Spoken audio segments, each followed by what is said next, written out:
This year, 350,000 Americans will die from cancer. 1 out of 4 of us will develop cancer in our lifetime. That's over 50 million people in the United States alone. The purpose of this presentation is to show that this great human tragedy can be stopped now, entirely on the basis of existing scientific knowledge. We'll explore the theory that cancer, like scurvy or pellagra, is a deficiency disease, aggravated by the lack of an essential food compound in modern man's diet, and that its ultimate control is to be found simply in restoring this substance to our daily intake. We are not in the business of promoting vitamins, food supplements, or products of any kind. We are not prescribing any course of treatment. We endorse nothing except freedom of choice. We have nothing to sell but facts. What you are about to hear does not carry the approval of organized medicine. The Food and Drug Administration, the American Cancer Society, and the American Medical Association have labeled it fraud and quackery. The average physician, however, is less dogmatic. He's more apt to say, let's give it a try and then pass judgment. Consequently, an increasing number of doctors all over the world now are testing and proving in their own clinics that the vitamin concept of cancer is true. With billions of dollars spent each year on research, with other billions taken in from the cancer-related sale of drugs, and with vote-hungry politicians promising ever-increasing government programs, we find that today there are more people making a living from cancer than are dying from it. If the riddle were to be solved by a simple vitamin, this gigantic commercial and political industry could be wiped out overnight. The result is that the science of cancer therapy isn't nearly as complicated as the politics of cancer therapy. In the past, the FDA and other agencies of government have used every means at their disposal to prevent this story from being told. They've arrested citizens for holding public meetings to tell others of their convictions on this subject. They've confiscated films and books. They even now are prosecuting doctors who apply these theories in an effort to save the lives of their own patients. With this background in mind, it may appear to be the height of folly to proceed with this presentation. But, ladies and gentlemen, if the story that follows is true, as we firmly are convinced it is, then in the name of humanity, someone simply has to stand up against the bureaucracy, and we are determined to do it.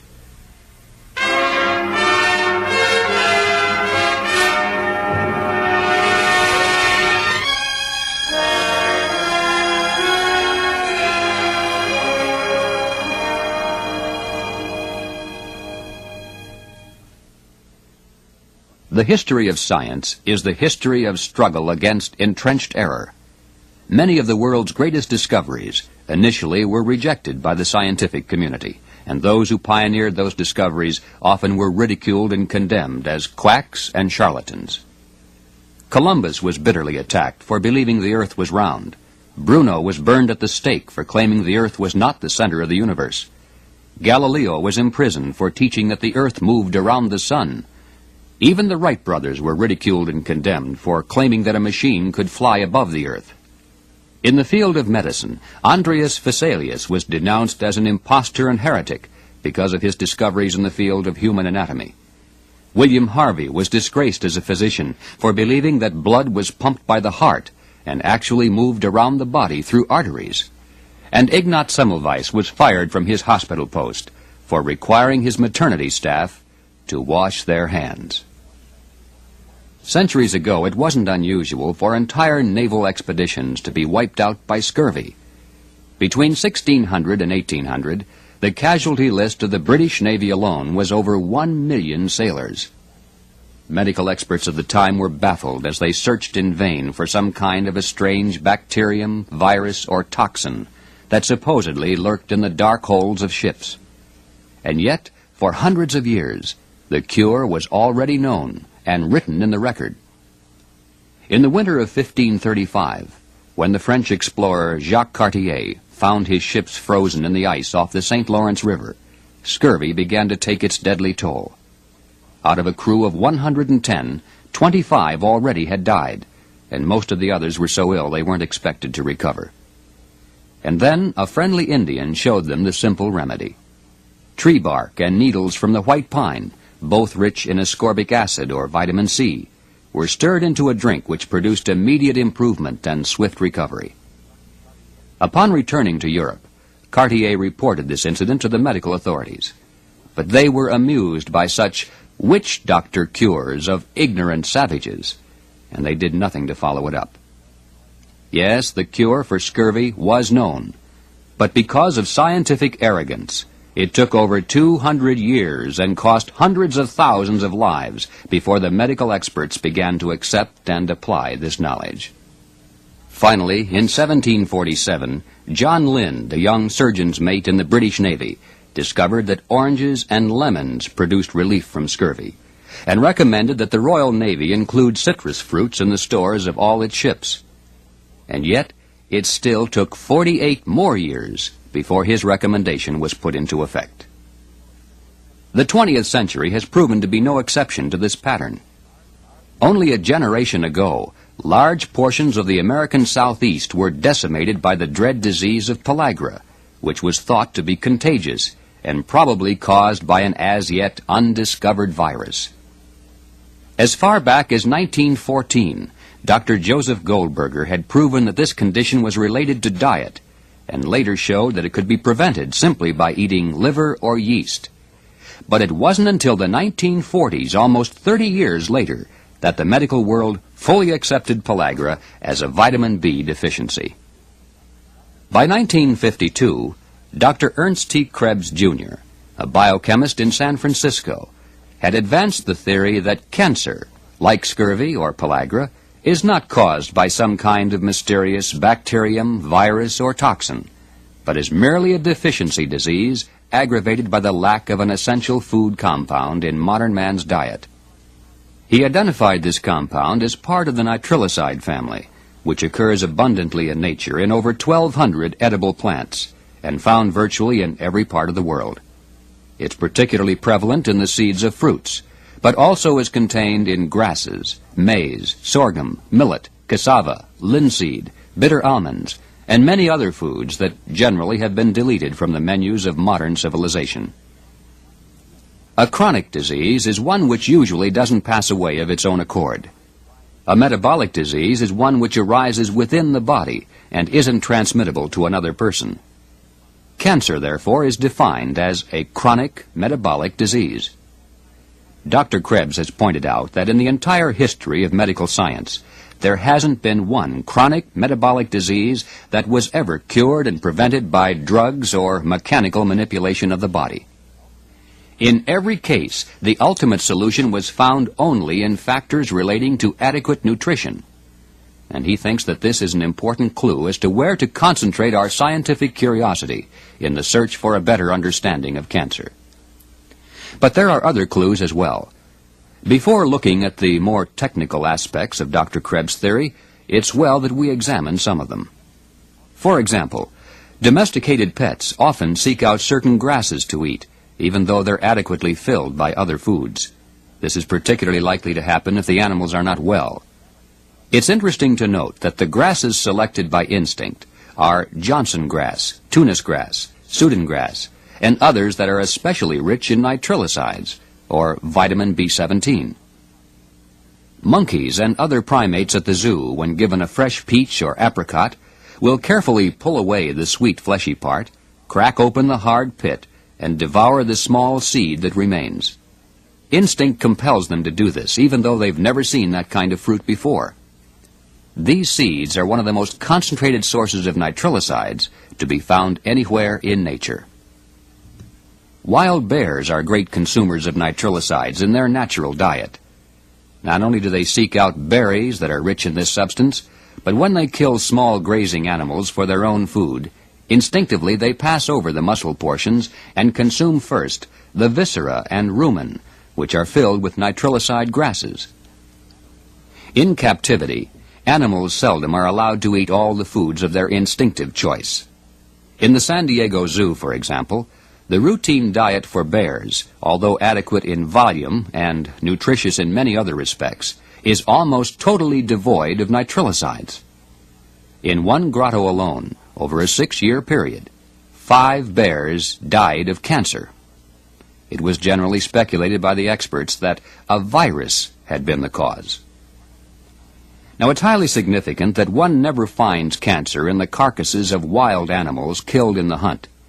These creatures contract the disease only when they are domesticated by man and forced to eat the foods that he provides and the scraps from his table.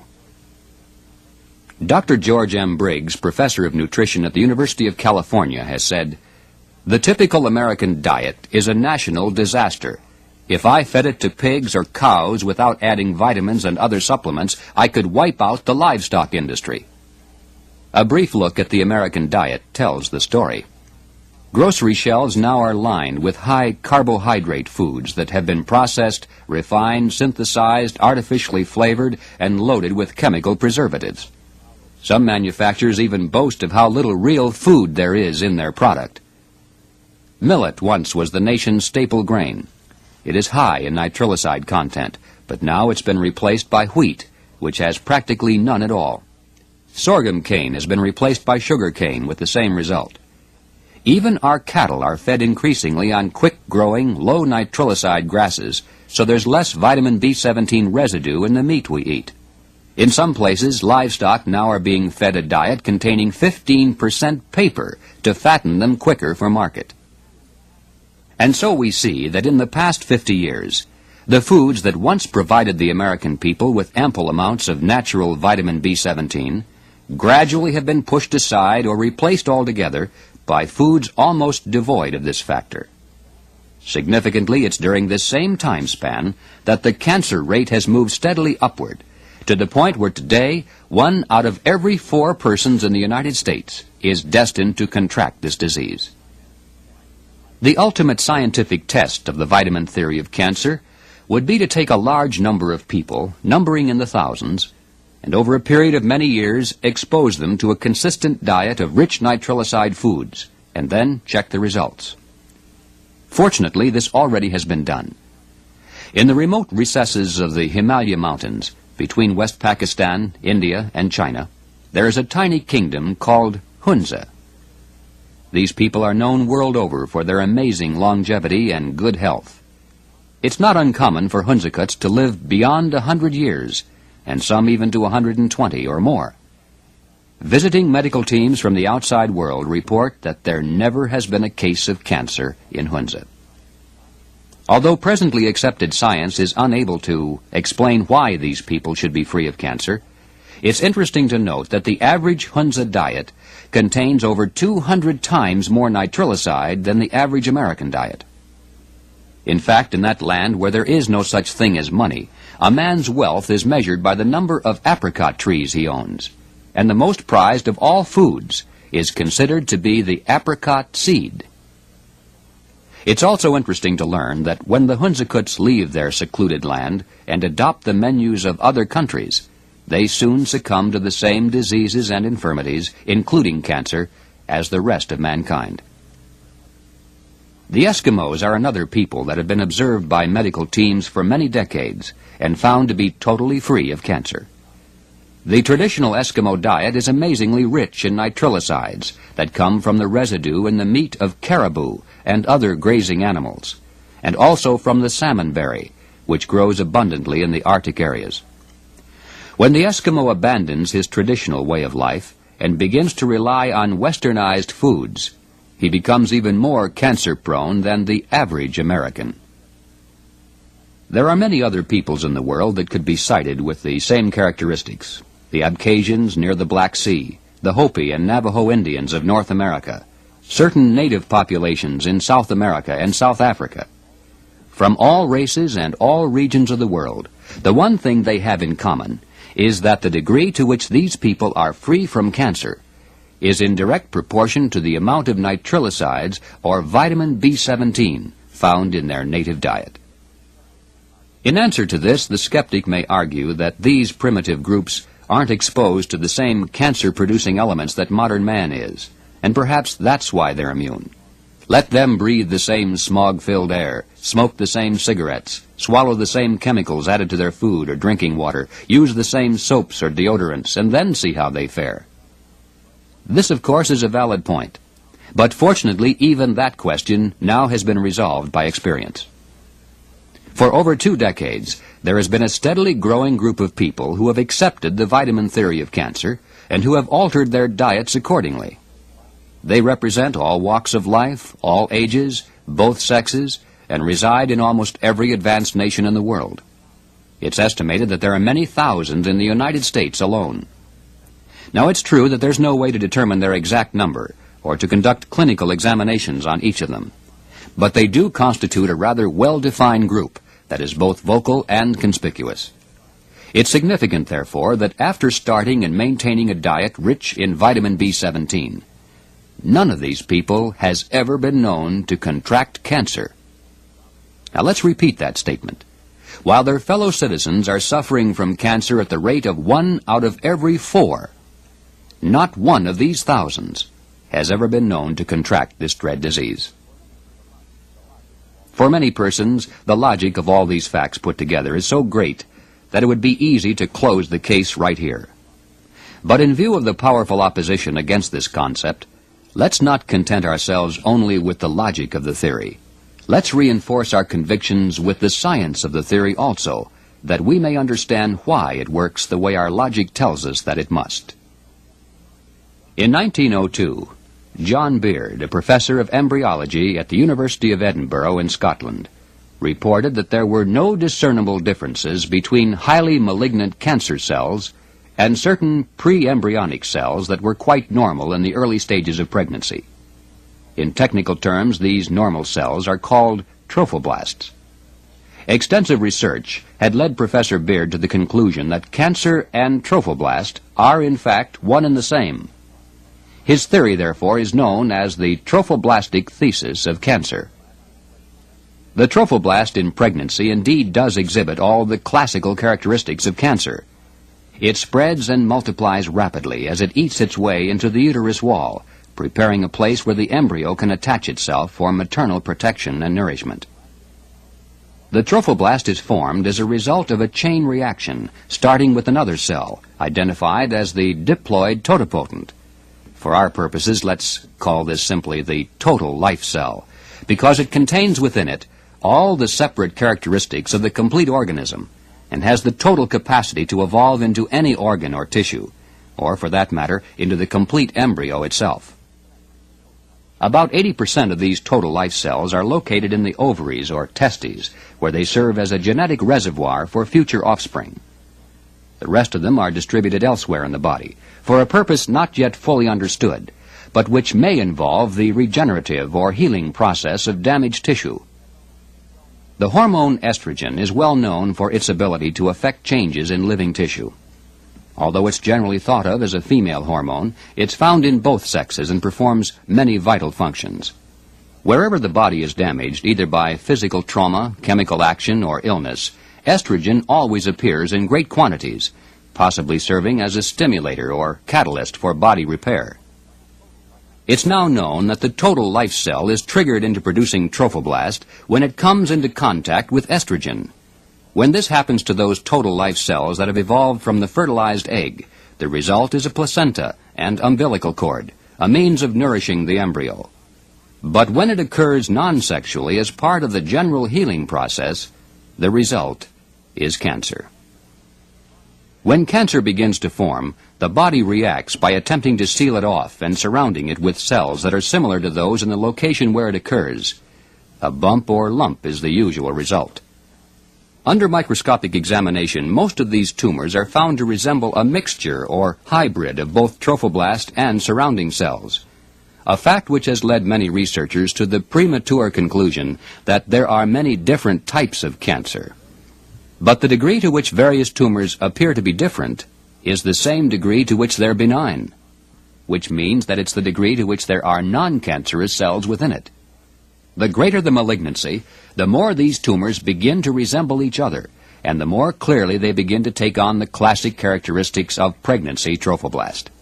And the most malignant of all cancers, the chorion epitheliomas, are almost indistinguishable from trophoblast cells. For as Dr. Beard pointed out over 70 years ago, they're one and the same. Let's turn now to the question of defense mechanisms.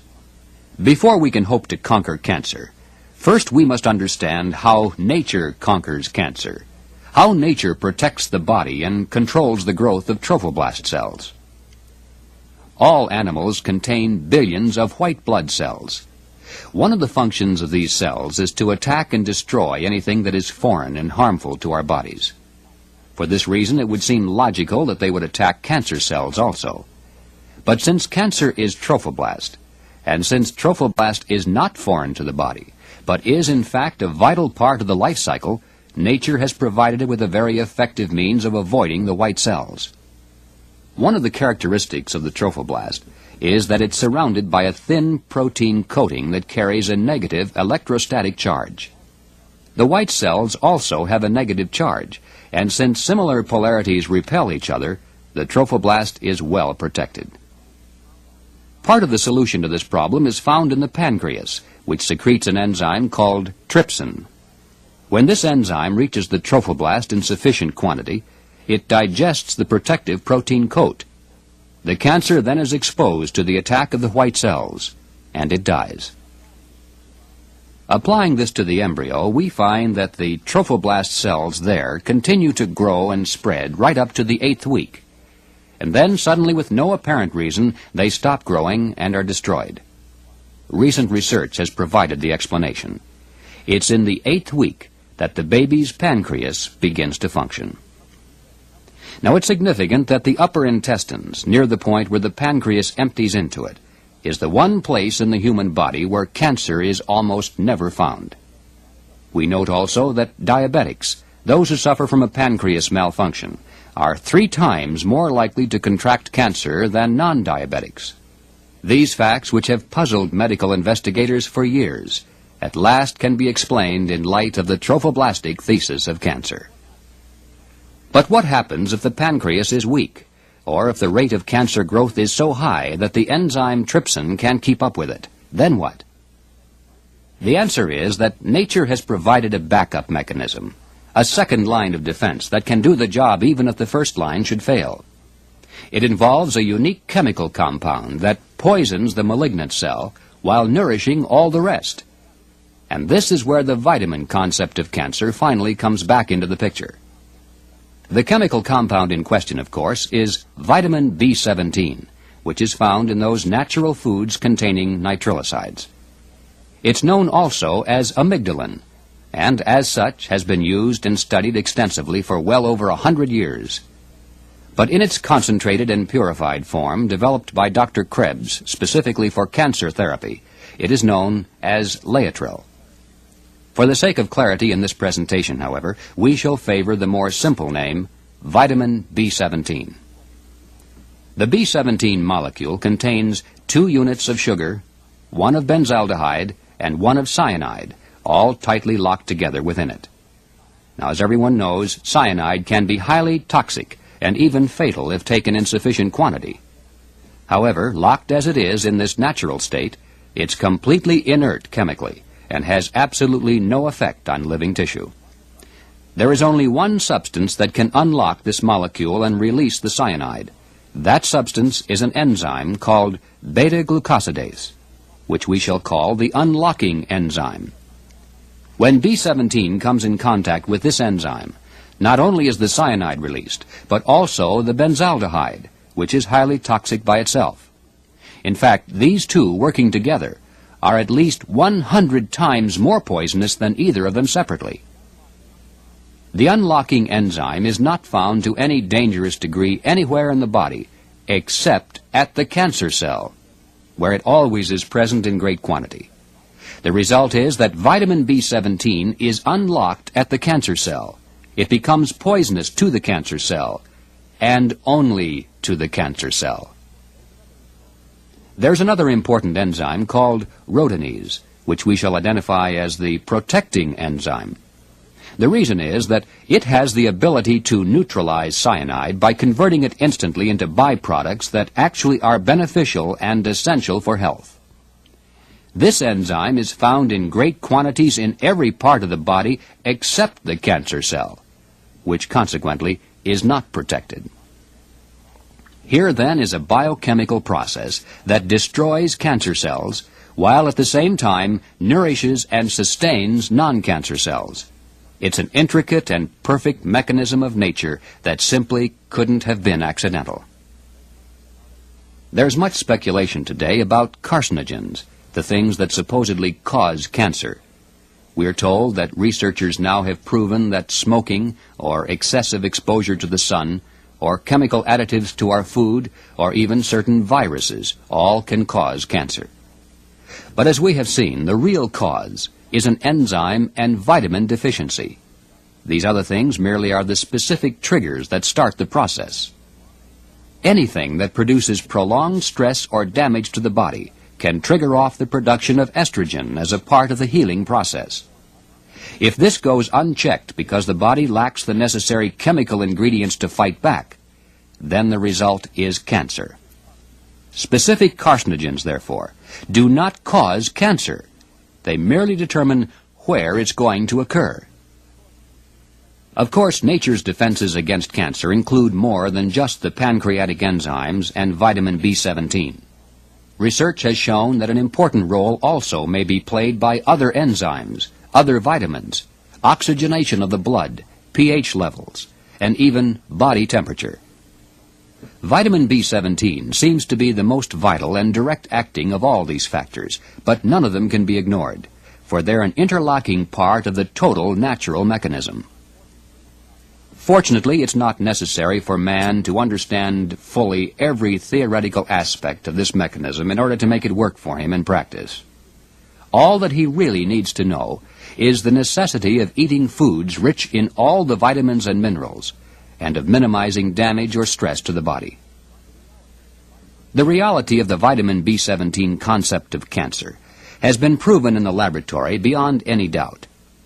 For example, Dr. Dean Burke, head of the cytochemistry section of the National Cancer Institute, has reported that in a series of tests on animal tissue, the B17 had no effect on normal cells, but released so much cyanide and benzaldehyde when it came in contact with cancer cells that not one of them could survive.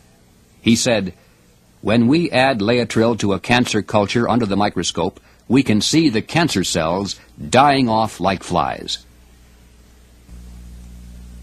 We've said that vitamin B17 is harmless to non-cancer cells. This is true, but perhaps it would be more accurate to say that it's as harmless as any substance can be. After all, even life-essential water or oxygen can be fatal if taken in unnaturally large doses. And this is true also of vitamin B17. For example, there's one case of a man who reportedly died from devouring almost a cup of apple seeds. Incidentally, the case never has been authenticated, but assuming it's true, if the man had eaten the apples also, he would have obtained enough extra rhodonese from the whole fruit to offset the effect of even that many seeds in his stomach. But that would have required that he eat several cases of apples, which of course would have been impossible in the first place. Nature can do only so much. It cannot anticipate excess of this kind. Therefore, it's wise to follow the simple rule that one should not eat at one time more seeds than he likely would consume if he also were eating a reasonable quantity of the whole fruit. This is a common-sense rule with a large safety margin that can be followed with complete confidence. Now, when it comes to the laboratory forms of vitamin B17, known as amygdalin or Laetril, there's even less cause for concern. For over 100 years, standard pharmacology reference books have described this substance as non-toxic. After a century of use in all parts of the world, there never has been a single reported case of related death or even serious illness. In one series of tests, white rats were fed 70 times the normal human dose of Laetril, and the only side effects produced were greater appetite, weight gain, and superior health. Just what one would expect from taking a vitamin. Aspirin tablets are 20 times more toxic than the equivalent amount of Laetril. And in fact, Dr. Burke of the National Cancer Institute has demonstrated that Laetril is even less toxic than sugar. Let's turn now to the all-important question. Does Laetril, or vitamin B17, actually control cancer in human beings? And if it does, is there statistical evidence to support that claim? Spokesmen for organized medicine say no. Almost all official opposition to Laetrile is based upon a 1953 report by the Cancer Commission of the California Medical Association. The report said flatly, "No satisfactory evidence has been produced to indicate any significant cytotoxic effect of Laetrile on the cancer cell." Using this report as a primary reference, government agencies soon declared that it was illegal to prescribe, transport, or even recommend Laetrile. The report was written by the committee chairman, Dr. Ian MacDonald, and the committee secretary, Dr. Henry Garland. There were 7 other prominent physicians appointed to the committee, but none of them, not even the men who wrote the report, had any personal experience with Laetrile. They had based their conclusions entirely on the written records of other experimenters. The scientific judgment of these men perhaps can be best appreciated by noting that MacDonald and Garland were the doctors who had made headlines claiming that there was no connection between cigarette smoking and lung cancer. In fact, MacDonald had claimed that 24 cigarettes per day was a harmless pastime, and then he said, "A pack a day keeps lung cancer away." But even more important than this scientific ineptitude is the fact that both men actually had falsified their summary of the Laetrile experiments. For example, their report claimed that microscopic examinations of tumors taken from patients treated with Laetrile showed no evidence of beneficial chemical effect. Yet, 10 years later, it was learned that one of the pathologists conducting the examinations in fact did report several instances of tumor destruction, which he stated at the time could well have been caused by the action of Laetrile. MacDonald and Garland had not told the truth. The report also stated that laboratory technicians had tried unsuccessfully to release cyanide from Laetrile. This was offered as powerful evidence that the entire theory was a fraud. And yet, just 2 months prior to that, the American Medical Association Chemical Lab had reported that it had been successful in releasing cyanide from Laetrile. And of course, other labs have done this also, including the California Food and Drug Lab, and of course the cytochemistry lab of the National Cancer Institute. Again, MacDonald and Garland had obscured the truth. Another important aspect of this report is that the patients had received extremely small doses of Laetrile, much too small to prove anything. Today, it's not uncommon to administer 2 or 3 grams of the material in a single injection. Generally, 30 or 40 grams are required before the patient can report tangible signs of improvement. But in the California experiment, the maximum total dosage was only about 2 grams, and even that was divided among 12 injections. 5 patients had received only 2 injections, and 5 had received only 1. So it's not surprising that these experiments had failed to obtain convincing evidence that Laetrile worked.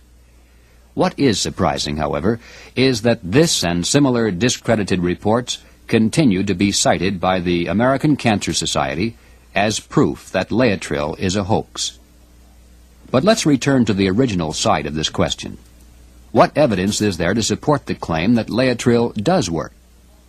As we have seen, the health records of the Hunzakut, the Eskimos, and many other groups around the world are statistically conclusive that vitamin B17 does control cancer in human beings with an effectiveness approaching 100%. There can be little controversy over that. But what about cancer once it already has started? Can B17 restore a person to health after he has contracted the disease? The answer is yes, if it's caught in time, and if the patient isn't too badly damaged by prior X-ray treatment or toxic drugs. Unfortunately, most cancer victims start taking Laetrile only after their disease is so far advanced that they've been given up as hopeless by routine medical channels. Usually they've been told that they have only a few more months or weeks to live, and it's in this tragic state of near death that they turn to vitamin therapy as a last resort. If they die, and indeed many of them do, then they are counted as statistical failures for Laetrile. In reality, it's a victory for Laetrile that any of them should be saved at this stage. For once a deficiency disease has progressed so far, the damage it does simply can't be reversed. A man who has been shot with a gun can have the bullet removed, but still die from the wound. Likewise, a patient can have his cancer destroyed by vitamin B17 and still die from the irreversible damage already done to his vital organs. And so, in view of this tremendous handicap, the number of terminal patients who have been restored to health is most impressive.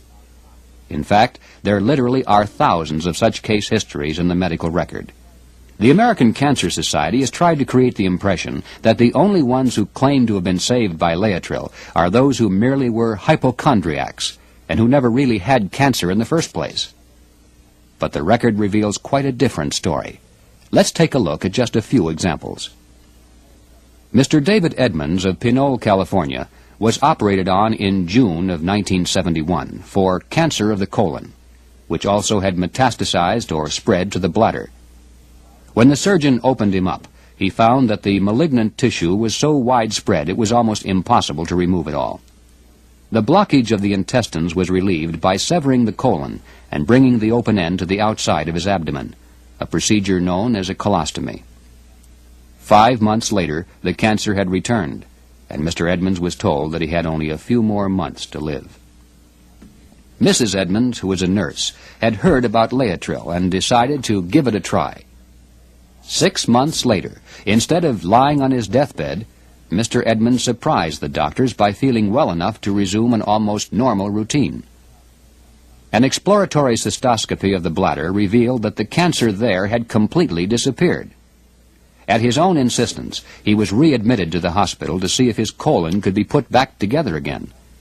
In surgery, they found nothing even resembling cancer tissue. So they reconnected the colon and sent him home to recuperate. It was the first time in the history of the hospital that a reverse colostomy had been performed. Mr. Edmonds now is living a near-normal life of health and vigor. In 1967, Mrs. Joan Wilkinson had a tumor removed from her lower left leg, just below the thigh. 4 months later, there was a recurrence requiring additional surgery and the removal of muscle and bone. A year later, a lump in the groin appeared, and a biopsy revealed that her cancer had returned and was spreading. Her doctor told her that surgery would be necessary again, but this time they would have to amputate the leg, the hip, and probably the bladder and one of the kidneys as well. The plan was to open up her lungs first to see if cancer had located there. If it had, then they would not amputate, because there wouldn't be any chance of saving her anyway. At the urging of her sister and a mutual friend, Mrs. Wilkinson decided not to undergo surgery, but to try Laetrile instead. Her doctor was upset by this, and he told her that if she didn't have the surgery, she couldn't possibly live longer than 12 weeks. 5 weeks after starting on Laetrile, the lump in her groin had disappeared. Today, years later, she's living a healthy and productive life. In 1972, Dr. Dale Danner, a podiatrist from Santa Paula, California, developed a pain in the right leg and a severe cough. X-rays revealed a carcinoma of both lungs and what appeared to be massive secondary tumors in the leg. The cancer was inoperable and resistant to radiotherapy.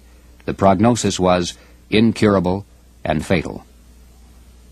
At the insistence of his mother, Dr. Danner agreed to try Laetrile, although he had no faith in its effectiveness. Primarily just to please her, he obtained a large supply in Mexico, but he was convinced from what he had read in the medical journals that it was nothing but quackery and a fraud. Perhaps it was even dangerous, he thought, for he noticed from the literature that it contained large amounts of cyanide. Within a few weeks, the pain and the coughing had progressed to the point where no amount of medication could hold it back. Forced to crawl on his hands and knees, and unable to sleep for 3 days and nights, he became despondent and desperate. Groggy from the lack of sleep, from the drugs, and from the pain. Finally, he turned to his supply of Laetrile. Giving himself one more massive dose of medication, hopefully to bring on sleep, he then proceeded to administer the Laetrile directly into an artery. Before losing consciousness from the medication, Dr. Danner had succeeded in taking at least an entire 10-day supply, and possibly as high as a 20-day supply, all at once. When he awoke 36 hours later, much to his amazement, not only was he alive, but also the cough and pain were greatly reduced. His appetite had returned, and he was feeling better than he had in months. Reluctantly, he had to admit that Laetrile was working. So he obtained an additional supply and began routine treatment with smaller doses.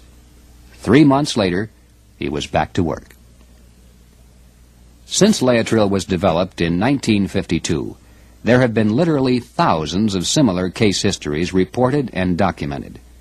And when all these are viewed as a group, they begin to take on the form of numerical statistics, which of course are more meaningful than individual cases. There have been at least 26 published medical papers written by well-known physicians who have used Laetrile experimentally in the treatment of their own patients, and who have concluded that Laetrile is both safe and effective in the treatment of cancer. The American Cancer Society and other spokesmen for the medical establishment would have us believe that only crackpots have endorsed this conclusion. But the doctors who conducted these experiments and those who share their conclusions are not quacks. Here are just a few of the names. In West Germany, there is Dr. Hans Nieper, director of the Department of Medicine at the Silbersee Hospital in Hanover. He is a pioneer in the medical use of cobalt and is credited with developing the anti-cancer drug cyclophosphamide. Undoubtedly, he is one of the world's most famous and respected cancer specialists. In Canada, there is Dr. N.R. Bouzian, Director of Research Laboratories at St. Jean d'Arc Hospital in Montreal. He is a member of the hospital's tumor board in charge of chemotherapy. Also, he is Dean of the American Association of Bioanalysts. In the Philippines, there is Dr. Manuel Navarro, Professor of Medicine and Surgery at the University of Santo Tomas in Manila. He is distinguished internationally as a cancer researcher and has over 100 major scientific papers to his credit, some of which have been read before the International Cancer Congress. In Mexico, there is Dr. Ernesto Contreras, who for over a decade has operated the famous Good Samaritan Cancer Clinic in Tijuana. He is one of Mexico's most distinguished medical figures. He received postgraduate training at Harvard's Children's Hospital in Boston. He has served as professor of histology and pathology at the Mexican Army Medical School and as the chief pathologist at the Army Hospital in Mexico City. In Belgium, there is Dr. Mason of the University of Louvain. In Italy, there is Dr. Giudetti of the University of Turin. In Japan, there is Dr. Sakai, a prominent physician in Tokyo. And in the United States, there are such respected names as Dr. Burke of the National Cancer Institute, Dr. Marone of the Jersey City Medical Center, Dr. Krebs, who developed Laetrile, Dr. Richardson of San Francisco, and many more from over 20 countries with equally impeccable credentials. These researchers have reported that most of their patients experience several important side effects, including an immediate lowering of blood pressure, improved appetite, an increase in the hemoglobin and red blood cell count, and above all, a release from pain without narcotics. Even if the patient has started Laetrile therapy too late to be saved, this last effect is a merciful blessing in itself. In the United States, if a doctor wishes to avoid being labeled a quack, he must practice what is called consensus medicine. In other words, he must use only those treatments that generally are also used by his colleagues. At the present time in the field of cancer, those are limited to surgery, X-ray, and drugs. For comparison, therefore, let's turn now to the results and benefits attained through these so-called orthodox treatments. As we shall see, surgery is the least harmful of the three, and in some cases, it can be a life-saving stopgap measure. Surgery also has the psychological advantage of visibly removing the tumor, and from that point of view it offers the patient and his family some comfort and hope. However, the degree to which surgery is useful is the same degree to which the tumor is not malignant. The greater the proportion of cancer cells in that tumor, the less likely it is that surgery will help. And the most highly malignant tumors of all generally are considered inoperable. The statistical rate of long-term survival after surgery is, at best, only 10 or 15%. And once the cancer has metastasized to a secondary location, surgery has almost no survival value whatsoever. The reason, of course, is that, like the other therapies approved by organized medicine, surgery removes only the tumor. It does not remove the cause. The rationale behind X-ray therapy is essentially the same as with surgery. The medical objective is to remove the tumor, but to do so by burning it away rather than cutting it out. Here also, it's primarily the non-cancer cell that's destroyed. The more malignant the tumor, the more resistant it is to radiotherapy. In fact, this procedure has all the same limitations and drawbacks of surgery, plus one more. It actually increases the likelihood that cancer will develop in other parts of the body. Yes, it's a well-established fact that excessive exposure to radioactivity is an effective way to induce cancer. This has been demonstrated not only among the survivors of Hiroshima, but a research team at the University of Buffalo recently reported that less than a dozen routine medical X-rays to the same part of the body increases the risk of leukemia by at least 60%. And these routine X-rays are nothing compared to the intense radiation used on cancer patients. X-rays induce cancer because of at least two factors. First, they do physical damage to the body, which triggers off the production of trophoblast cells as part of the healing process. Second, they weaken or destroy the production of white blood cells, which, as we have seen, constitute the immunological defense mechanism, the body's frontline defense against cancer. As with all forms of currently popular treatments, once the cancer has metastasized to a second location, there is practically no chance that the radiology patient will live. So, in addition to an almost zero survival value, radiotherapy has the extra distinction of also spreading the very cancer it's supposed to combat. The record of so-called anti-cancer drugs is even worse. Most of them currently in use are highly poisonous, not just to cancer, but to the rest of the body as well. In fact, generally they are more deadly to healthy tissue than they are to the malignant cell. Most of these drugs are described as radiomimetic, which means they mimic or produce the same effects as radiation. Consequently, they also suppress the immunological defense mechanism, and thus help to spread the cancer to other areas. But whereas X-rays usually are directed to only one or two locations, these chemicals do their deadly work on every cell in the entire body. The use of exotic and highly toxic drugs is the latest fad in cancer therapy. As scores of these drugs are developed each year, cancer patients become the human guinea pigs upon which they're tested. The tragic results are well depicted in the following statements taken from just a few of the official chemotherapy reports of the National Cancer Institute. An effort was made to choose patients who were well enough to withstand the anticipated toxicity. Early death of 2 of the first 5 patients treated caused a reduction to 8 milligrams per kilogram per day. No significant anti-tumor benefit of any duration was observed. In this study, 6 of the 8 children died. No therapeutic effect was observed. Toxic clinical manifestations consisted of vomiting, hypertension, changes in oral mucous membranes, and diarrhea. Renal damage and cerebral edema were observed at post-mortem examination in each of the 6 patients who died while receiving this drug. The death of 2 patients was unequivocally caused by drug toxicity.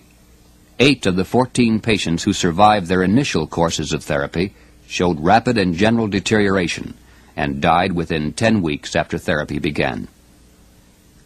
And so it goes, year in and year out. Deadly experiments, fully approved by organized medicine. Experiments that can be viewed only as a form of human vivisection. This, then, is the comparison between vitamin therapy and orthodox treatments. The statistics that follow are taken from the National Cancer Institute, the American Cancer Society, and from the clinical records of those physicians who have used Laetrile in the treatment of their own patients. They vary widely depending on the age of the patient, the sex, the cancer location, and the degree of malignancy. Consequently, the figures shown will be averages for all kinds and all groups together. This is the story they tell.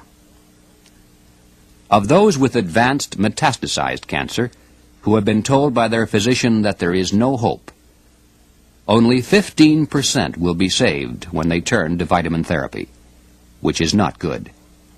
But under orthodox treatment, less than 1 out of 1,000, or 1/10 of 1%, will survive 5 years. Of those with early diagnosed cancer, at least 80% will be saved by vitamin therapy, but no more than 15% will survive under orthodox treatment. And of those who presently are healthy with no clinical cancer to begin with, close to 100% can expect to be free from cancer as long as they routinely obtain adequate amounts of vitamin B17. But those who subsist on the typical American diet and rely only on the therapies of organized medicine are doomed to a survival rate of just 84%. And that figure includes all ages. It is much less for those above 30.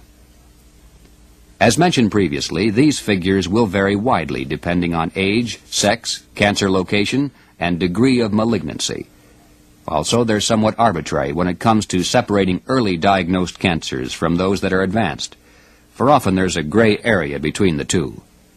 Nevertheless, in general, they are as accurate as any such tabulation can be, and they tell an impressive story that cannot be brushed aside. Considering the lack of results obtained by orthodox medicine, it's been said that voodoo witchcraft would be just as effective, and perhaps even more so, for at least then the patient would be spared the deadly side effects of radiation and chemical poisoning.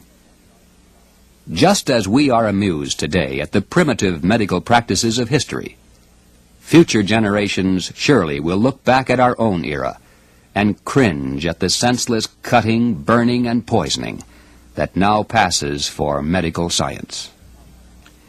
No matter how useless or even harmful current practices may be, consensus medicine demands that they be used by every physician. Regardless of how many patients are lost, the doctor's professional standing is upheld because those who pass judgment through peer review are using the same treatments and getting the same tragic results. On the other hand, if a doctor deviates from this pattern and dares to apply nutrition as the basis of his treatment, even if he attains a high degree of success, he is condemned as a quack. He may lose his hospital privileges and even is subject to arrest. There's no doubt that most of the opposition to vitamin therapy comes from well-intentioned people who simply don't yet have all the facts. But vested interest also plays an important role. As stated at the beginning of this presentation, the science of cancer therapy isn't nearly as complicated as the politics of cancer therapy. The history of how these vested interests have succeeded in influencing the medical profession, government agencies, and public opinion is a fascinating story by itself. But of course, time doesn't permit it to be told here. For the full story of both the science and the politics, read World Without Cancer. This book contains all the information presented in this film, plus a great deal more. It includes extensive extracts from primary research documents and is amply footnoted so that the serious student can pursue his own avenues of investigation. We recommend that you obtain several copies of this book for the purpose of lending to your friends. The information contained could well save their lives. Once vitamin B17 is as widely understood and available as other vitamins, cancer then will be as rare as is scurvy or pellagra today. When nitrillicides are used perhaps as a routine seasoning to our food, like iodized table salt, then the battle finally will be won.